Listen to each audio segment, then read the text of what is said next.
Di manakah tahta iblis? Saya Pendeta Henry Tandianta, Master of Bibliology Studies. Di manakah tahta iblis? Hanya ada satu ayat yang menulis tentang tahta iblis, yaitu Wahyu 2 ayat 13. Jemaat Pergamus. Pergamus dekat dengan kota Nisea, Turki. Catat baik-baik. Hanya ada satu ayat yang menulis tentang tahta iblis, yaitu Wahyu 2 ayat 13. Bahasa Inggrisnya the Satan's seat, yaitu tempat duduk setan, ya. Satan itu iblis, bukan setan. Satan, ya.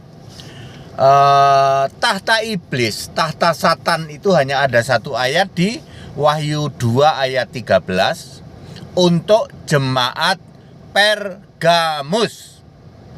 Selidik punya selidik, Pergamus dan Nisea itu deketan. Nah, lalu pertanyaan ini dengan sangat mudah terjawab.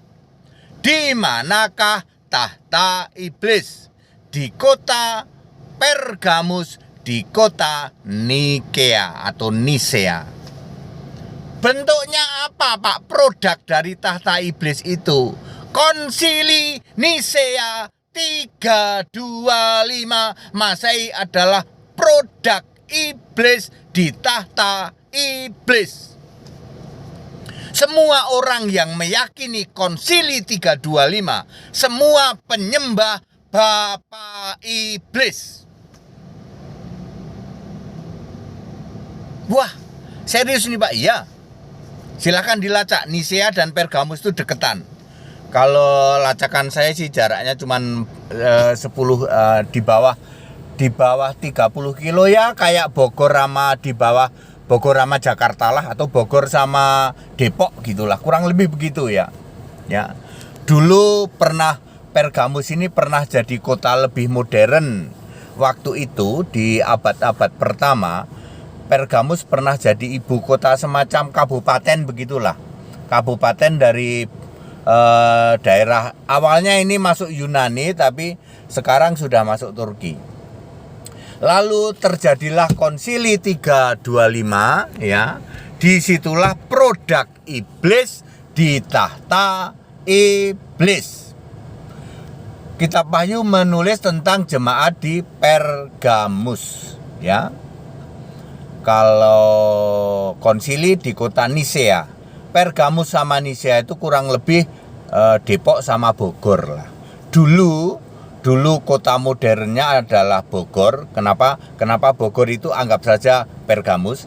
Karena Bogor ada Istana Bogor. Dari zaman Belanda Bogor lebih maju daripada Depok dulu. Buktinya Bogor dipilih sebagai Istana Bogor, pusat pemerintahan, ya toh, waktu itu, ya. Lalu di makin modern, Depok lebih modern, ya. Tahun-tahun awal Masehi Pergamus tertulis di Alkitab, tapi Nisea enggak. Ya. Konsili terjadi di Nisea tahun 325. Biang segala penyesatan adalah Konsili Nisea. Produk iblis di tahta iblis. Makanya semua yang mengakui Konsili Nikea atau Nisea Turki ini semua penyembah bapa iblis. Kamu dari gereja apa? Kamu pendeta mana? Kamu romo mana? Ini Pak, kamu mengakui konsili. Ya Pak, yang kamu sembah pasti bapak iblis. Betul Pak. Pernahkah Anda yang mengakui konsili Nisea berani menyembah Yesus Kristus Allah? Ada enggak? Enggak ada Pak. Nah, semua yang mengakui, semua yang pro, semua yang setuju dengan Konsili Nisea adalah penyembah bapa iblis. Yesus berkata, iblis bapamu.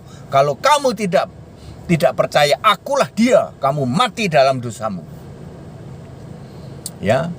Jadi terjawab ya, karena tahta iblis hanya ada satu ayat, Wahyu 2 ayat 13, sekarang sudah terjawab. Tahta iblis itu ditulis di kitab Wahyu di kota Pergamus. Ya. Lalu produknya berupa konsili Nisea. Nisea itu kurang lebih Bogor, Depok dengan Pergamus. Ya, di era modern ya disitulah ya. Kota itu lebih modern waktu itu. Abad keempat lebih modern daripada Pergamus ya. Ya, jadi produk iblis di tahta iblis adalah Konsili Nisea 325. Semua gereja, semua pendeta, semua romo yang setuju dengan Konsili 325 pasti penyembah bapa iblis. Pasti. That it, segala hormat kemuliaan untuk Yesus Kristus, satu-satunya Tuhan Allah, Alfa Omega, Maha Kuasa itu. Haleluya. Amin.